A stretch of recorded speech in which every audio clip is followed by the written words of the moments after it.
Welcome to Dark Knight Films Reviews and another special ranking video. Tonight, we will be counting down our picks of the top 10 Hammer supporting actors.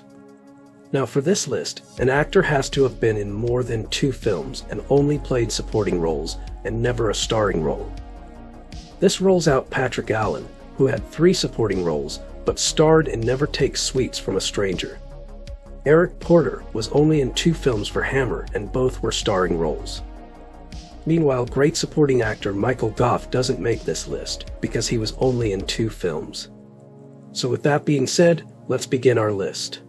Coming in at our number 10 position is David Prowse. David Charles Prowse was born July 1st, 1935, and was an English actor, bodybuilder, strongman, and weightlifter. He is known by most modern audiences for his physical performance as Darth Vader in Star Wars, The Empire Strikes Back, and Return of the Jedi, as well as his role as Julian, the manservant to Malcolm McDowell's Alex in Stanley Kubrick's 1971 film A Clockwork Orange. But, for us Hammer fans, we will always remember him for his memorable supporting roles in 3 films for the company from 1970 to 1974. These included him playing Ralph Bates' Frankenstein creation in Horror of Frankenstein in 1970, the Strongman in Vampire Circus in 1972, and Peter Cushing's Frankenstein creation in Frankenstein and the Monster from Hell in 1974.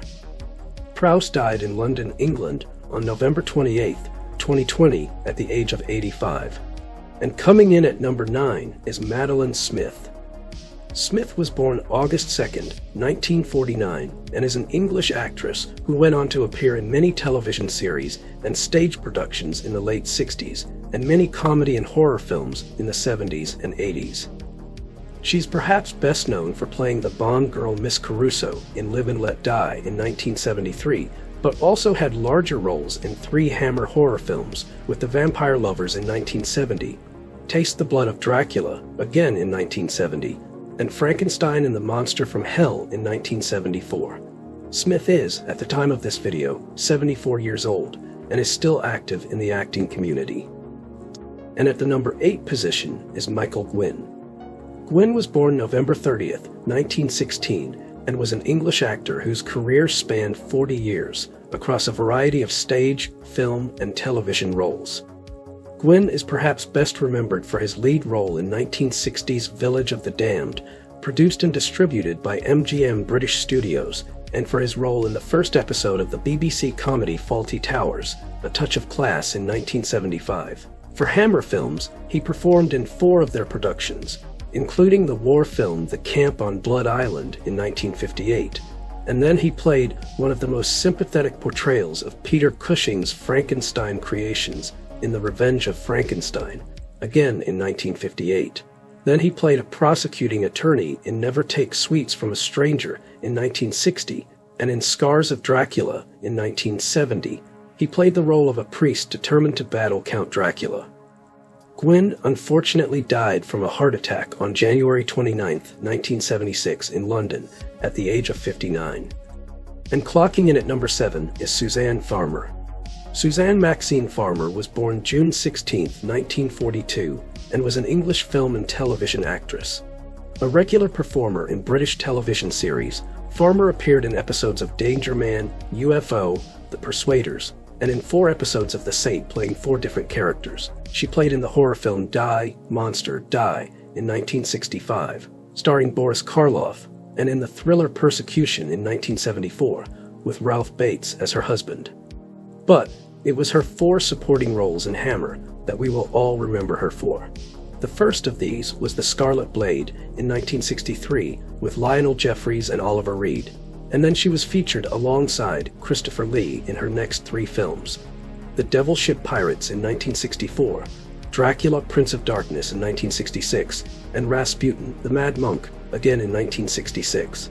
Farmer died of cancer on September 17, 2017 at the age of 75. Coming in at number 6 is George Pestel. Georgiou Pastelides was born on March 13, 1923, and was a Cypriot character actor in British films and television series. Pestel came to England in his mid-20s, scarcely able to speak much English. However, he studied the language by taking evening classes at the Pitman School, and soon graduated from the Royal Academy of Dramatic Art.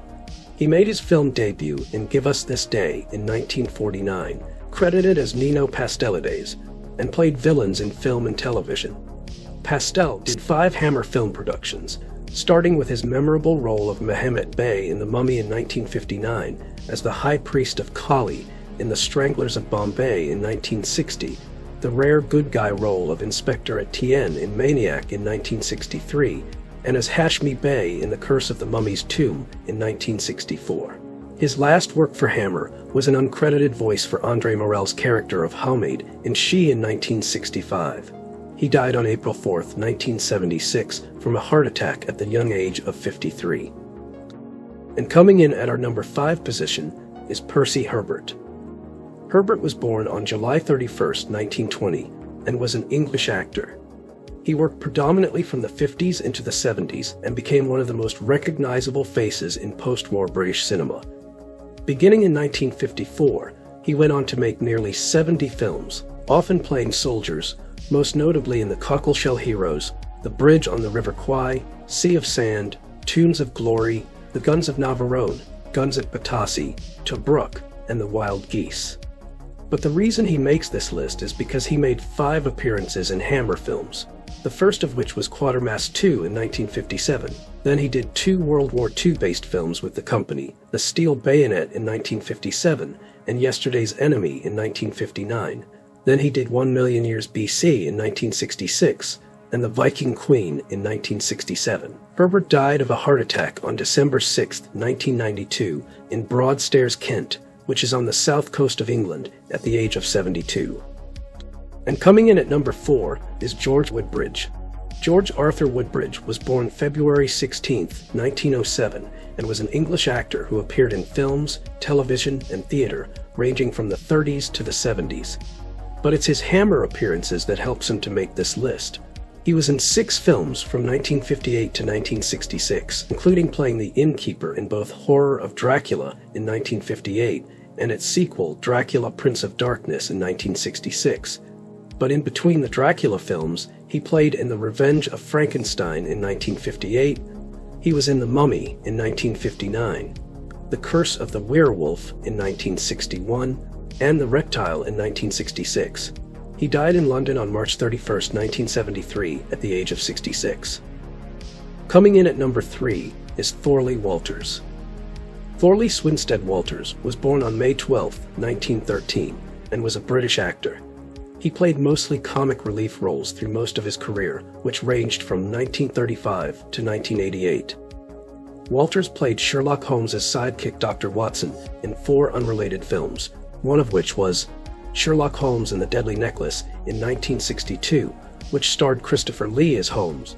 But we Hammer fans will always remember him for his 5 appearances in the company starting in the 60s with The Phantom of the Opera in 1962, Dracula, Prince of Darkness in 1966, Frankenstein Created Woman in 1967, Frankenstein Must Be Destroyed in 1969, and Vampire Circus in 1972. Walters died in a London nursing home on July 6, 1991 at the age of 78. And coming in at our number 2 spot is Patrick Troughton. Patrick George Troughton was born on March 25, 1920, and was an English actor best known for his roles in television and film. He played the second incarnation of the Doctor in the long-running British science fiction television series Doctor Who from 1966 to 1969. He reprised the role in 1972 to 1973, 1983, and 1985. He also is best remembered for playing Father Brennan in The Omen in 1976.